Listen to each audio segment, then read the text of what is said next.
तो वहीं धराली में आई इस प्राकृतिक आपदा के बाद उत्तराखंड के सांसदों का क्या कुछ कहना, आपको वो सुनवाते हैं। तस्वीरें आ रही हैं वो बिल्कुल दहला देने वाली हैं। बड़ी हानि की आशंका है, लेकिन ये और बड़ी हो सकती थी। लेकिन आज जो ये धराली गांव है, हमारा आखिरी गांव है, सीमांत गांव है। इससे कुछ दूरी पर एक मेला था, आज स्थानीय मेला था और बड़ी संख्या में लोग वहां गए हुए थे। उसकी वजह से कुछ लोग अपनी जान बचा पाए। अभी मौत का आंकड़ा क्या है वो तो बाद में पता चलेगा, क्योंकि लोग गाँव से आए हुए होते हैं, टूरिस्ट आए हुए हैं और बताने वाले जिस तरह से होटल्स वहाँ पर ढहे हैं, तो बताने वाले भी हैं कि नहीं हैं, एक बड़ा भारी विषय है। इसमें थोड़ा समय लगेगा, लेकिन बहुत ही दुखद है। और अब तो ये भी कह सकते हैं हम कि भाई जो लोग नहीं रहे उनके परिवारों के प्रति हमारी शोक संवेदना है। सेना बिल्कुल 3 किलोमीटर की डिस्टेंस पर वहाँ पर सेना की छावनी है हरसिल में, और हरसिल से 3 किलोमीटर आगे गंगोत्री की तरफ ठीक ये स्थान है जहाँ पर ये आपदा आई है। और निश्चित रूप से बादल फटने की घटना है, क्योंकि वहाँ ऊपर कोई भी झील नहीं है।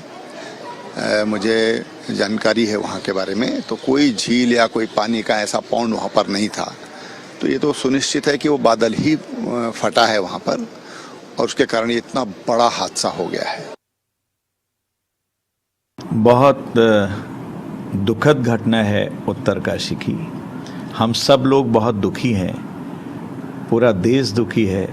माननीय प्रधानमंत्री जी, माननीय गृह मंत्री जी, माननीय रक्षा मंत्री जी, सभी ने चिंता व्यक्त करी है। हमारी केंद्र सरकार, राज्य सरकार और तो हमारे और जो माननीय मुख्यमंत्री जी हैं वो आंध्र प्रदेश का अपना दौरा छोड़ के देहरादून पहुंच गए हैं, और पूरी टीम हमारी वहां इस समय लगी हुई है। NDRF, SDRF, डिस्ट्रिक्ट एडमिनिस्ट्रेशन, हमारी पुलिस, हमारी सेना, ITBP, सारे के सारे लोग यहाँ पर अभी लगे हुए हैं।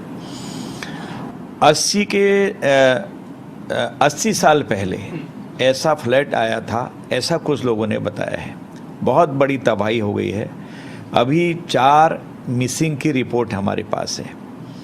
बाकी पहले लोगों को बचाया जाए, जो फंसे लोग हैं निकाला जाए, क्योंकि जब पानी नहीं होता है, इसके साथ जब बादल फटते हैं तो मूसलाधार एक जगह पर गिरता है, वो पत्थर, रेता, बजरी, कंकड़, पेड़ सब उड़ा के ले जाता है। हमने कई बार देखा है दूर से।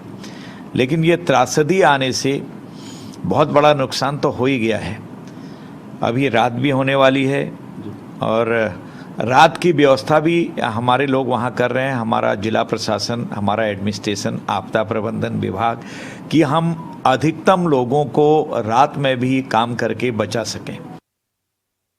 उत्तराखंड प्रतिवर्ष इन दुर्घटनाओं से 2-4 होता है, फेस करनी पड़ती हैं। क्लाउड बर्स्ट की घटनाएं प्राकृतिक घटनाएं हैं।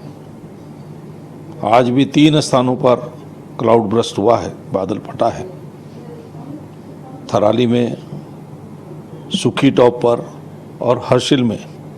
हर्षिल में तो सेना के कैंप को भी बड़ा नुकसान हुआ है, शायद कुछ जवान भी लापता है। लेकिन फिर भी जीवटता के साथ ITBP की 3 टीमें, NDRF की 3 टीमें, SDRF की टीमें बचाव कार्य में लगी है। मुख्यमंत्री जी पल पल की जानकारी ले रहे हैं।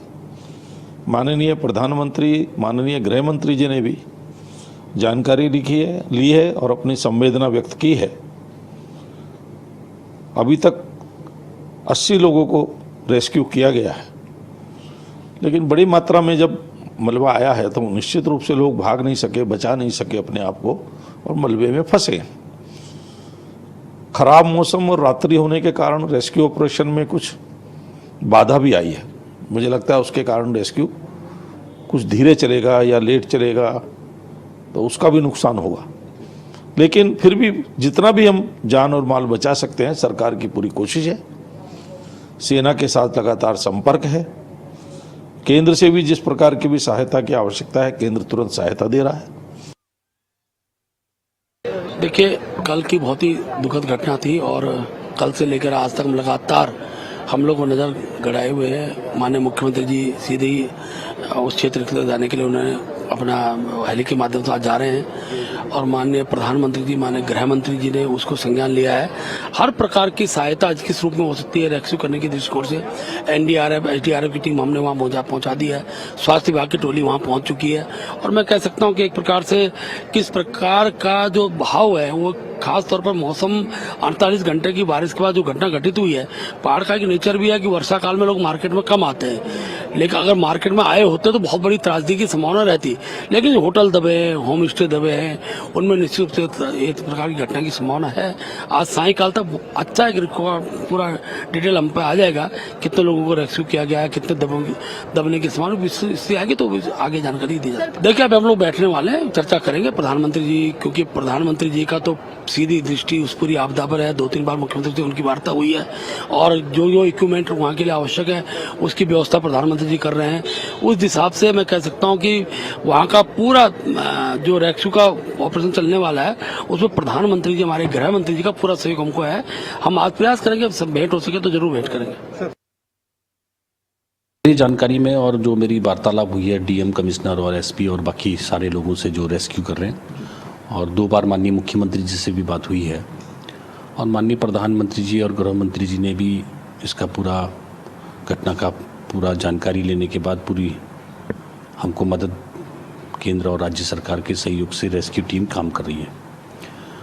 और ये आज अचानक से बादल फटने के कारण से जो जल सैलाब आया उसमें रोड़े, बड़े बड़े पोल्डर, पत्थर, मिट्टी और बड़े बड़े घरों को तोड़ते हुए आगे गए और लोकल लोगों ने इसको आता देखकर उस साउंड को सुन करके अपना साउंड भी किया, सीटियां बजाई, हल्ला किया, तो काफ़ी लोग अपनी जान बचाकर भागे भी हैं, मगर कुछ लोग इस भयंकर आपदा के चपेट में भी आए और लगातार रेस्क्यू और एनडीआरएफ की टीम और हमारी आईटीबीपी और सेना की टीम वहाँ पर को काम करी। स्थानीय प्रशासन भी रेस्क्यू कर रहा है।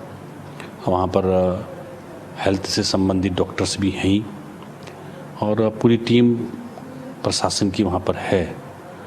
और चूँकि जिस प्रकार का वो दृश्य है, जो चित्र हैं या वीडियो हैं और जो लोगों के बातचीत हैं, उससे भारी भरकम नुकसान हुआ है।